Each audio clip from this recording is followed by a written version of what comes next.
strong enough opponent. He's just not good enough.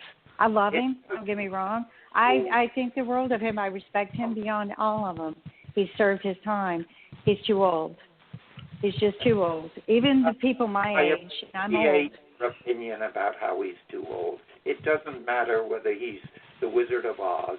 The Democrat is still going to win. Or more important, Trump is going to be defeated.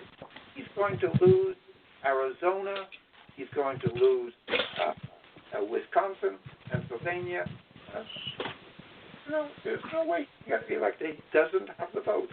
Republicans are fed up with him, except for this state. A lot of noise. Yeah, I've seen that.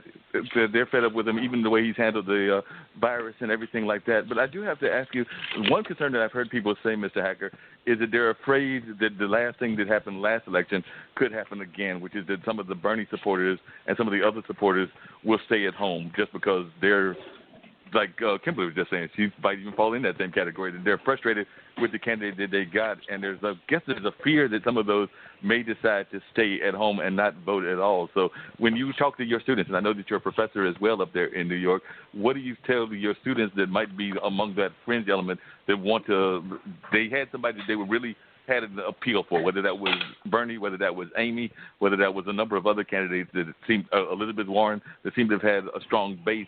What do you say to them when they're saying that they're frustrated with the candidate that's out there and it's not a strong enough candidate? Given that I agree that it's such a poor candidate on the Republican side that, like you said, Wizard of Oz could be running and he's going to lose. But what do you say to those that are frustrated? Because that's my fear, is that some of those people may wind up staying at home like they did in 2016. And then my other fear, which I was sharing with a friend, and I just wanted to hear some of your thoughts on this, and I also want to bring in a filmmaker friend of mine. But the other fear that I have is that there's two things that always seem to impact elections, and that's the economy. Right now, the economy sucks. We're like at some ridiculous amount of unemployment, 15, 16% or something like that, and also whatever the military things that are going on, meaning wars and things of that nature. So my other fear is that he might generate some kind of economic recovery of some sort. I don't know how. I mean, the stimulus checks definitely have helped me personally, but it's not really enough. But some sort of economic recovery, and that he also might impact people by creating some sort of military situation. So I just wondered, Mr. Hacker, what some of your thoughts were in those regards, because those are the criticisms that I've heard from not just myself, but even friends and acquaintances of mine, some that are in the same field as you are, in the sense of being in higher ed. Okay, you ask the key question. What's going to happen with Bernie supporters? Well, back in 2016, Bernie didn't come around to support Hillary to the last minute, whereas now he is lined up with Biden right away. He told his people, Biden is our man, and why? Because we have no way can we aid the re-election of Donald Trump by staying home. He's made that clear. And here's an example. Take the state of Wisconsin, a state which Trump just nudged in 2016. They had an election for the Supreme Court judge in Wisconsin, Democrat versus Republican. The Republican was endorsed by Trump 3 times over. What happened? The Democrat won in Wisconsin with 55% of the vote. And Wisconsin had been a strong Bernie state. Those Bernie people came out for a Democrat because they know the stakes are so high. So I wouldn't worry about it. As far as what we might call focus side, sure, the president may drop a bomb on Iran, something like that. It won't work this time. Remember the 2018 election?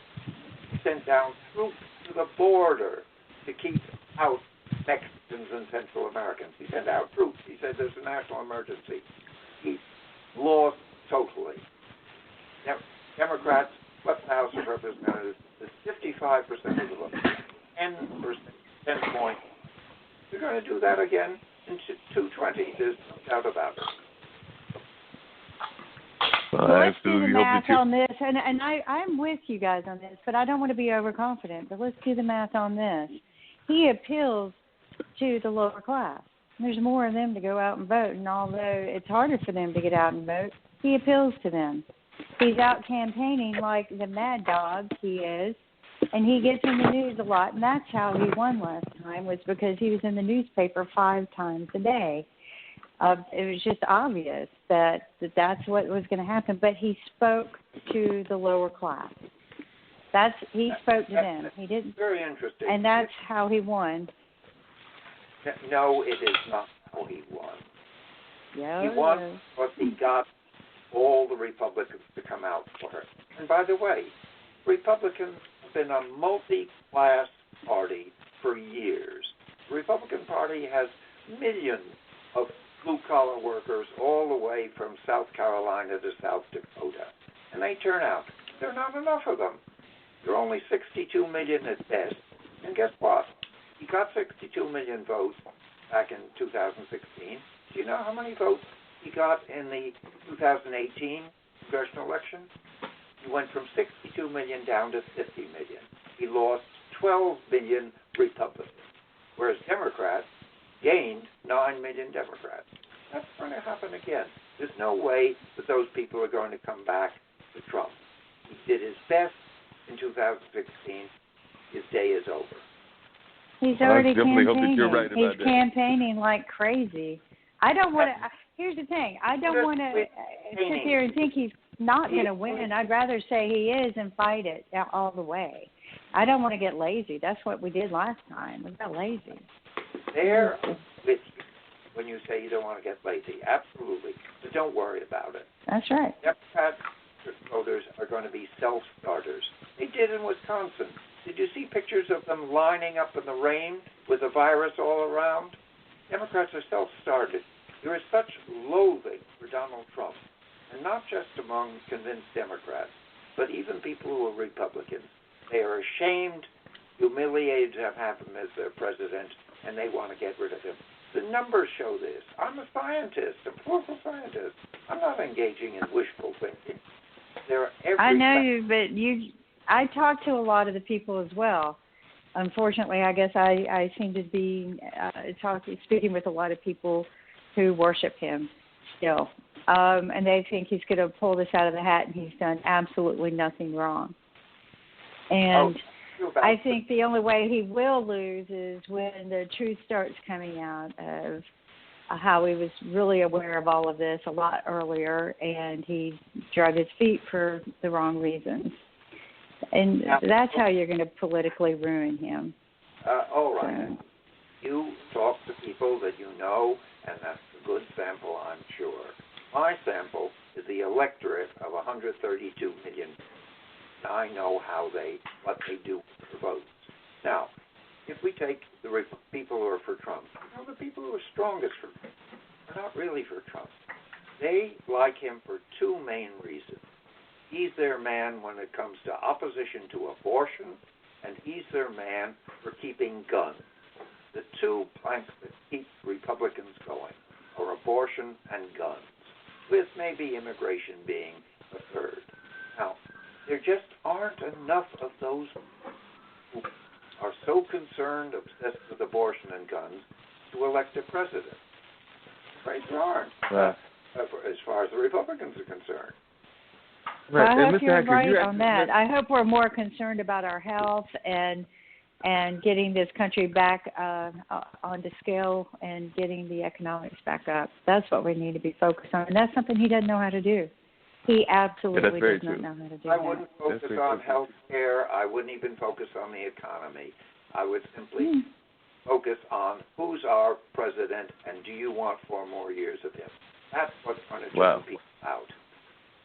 And Mr. Hacker, you actually wrote an interesting book also, and I'm going to bring Seneca Modest in, because he wrote a film about this same topic and everything. But one of your other books talked about the fact, which I also agree with, that we are in two worlds, unfortunately, that there is a black and a white world that exists in the United States. And you wrote a book about the race relations, and some of the things that you wrote about in that sense were also not the prettiest picture in terms of the way you painted that. I mean, it was a very realistic picture, but it was not a pretty picture. And Seneca, who I've got on the line now as well, did a movie that touched on that. One of his films touched on that with looking at a police force.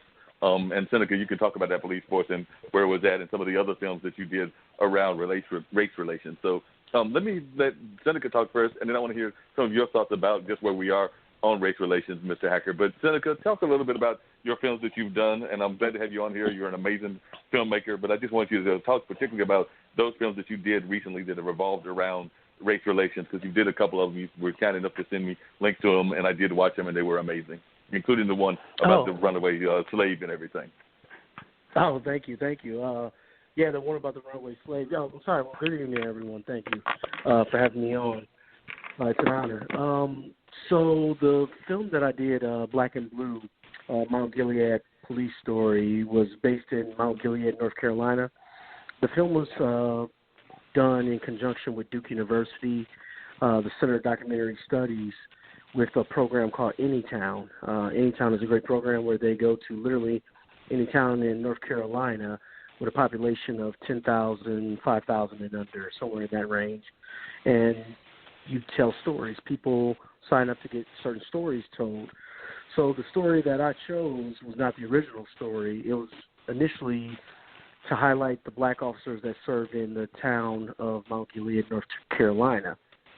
Somewhere down the line, the story kind of took a different turn because of not being able to get in contact with some of the organizers of this event that wanted to speak to that honored these black officers. And from that, another story emerged where you have these black officers speaking candidly about a lot of their experiences of being on the force, some of their trials, some of their triumphs as well.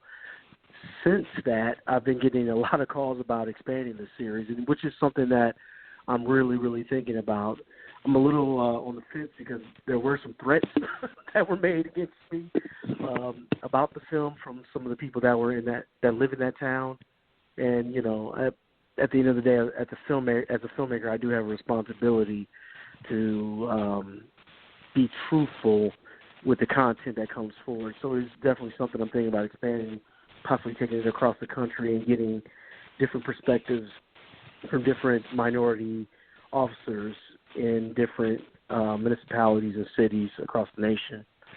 The other film that you referenced, which is yet to come out yet, which is called Running, which is inspired by the song Running by the rap artist El Vito out of Durham, North Carolina.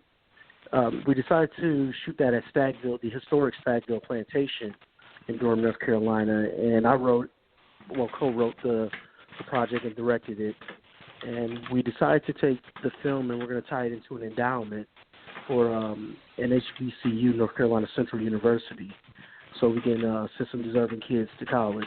So at least make it easier, financially, because I know it's definitely a heavy price tag. I recently just graduated this past Sunday with my master's degree from Duke, so I definitely, anything I could do to help out, I'm definitely going to do it. So, yeah. So, and what's it been like I'm going to hear from Andrew as well, but what's it been like graduating knowing that you're not going to actually walk and everything? Because like I said, I know a lot of people, that's frustration because they, whether it's a master's, and master's is definitely higher up, or a PhD than a bachelor's, a lot of folks, no matter what degree they're getting, are kind of frustrated that they don't get to go through the ritual aspect of graduation. And I was just wondering what your take was on that, is you're not actually going to have a commencement ceremony, per se. Yeah, so we actually had my commencement over the weekend. It was via online, and it was a little surreal. It not what I expected, but definitely my department, they put out all the bells and whistles and made it very engaging. And in light of the current climate in the nation, it fit, the mood fit, and it was proper for what it was. A little disheartening, especially because I've given so much of my time and sacrificed so much. But I think I'd rather err on the side of caution. So under the circumstances, and hey, maybe down the line they'll invite us out and maybe we can have a proper hooding ceremony. But my heart definitely goes out to all those undergrads and PhD students, anyone actually, masters, high schoolers as well, that won't have that opportunity to walk that stage and have their family and friends cheer them on for achieving, such a great goal. Yeah, speaking of the high schools, I saw that this weekend, I think LeBron James and several other people that he has teamed up with, including several major networks, including some digital networks, are going to be showing a graduation ceremony that will feature former President Obama as well as his First Lady, Michelle Obama, that will be they will be the keynote speakers, but that's supposed to be aired on several platforms, including some digital platforms. So it sounds like there's going to be a very powerful graduation ceremony, but I'm imagining that'll be surreal for them as well. And then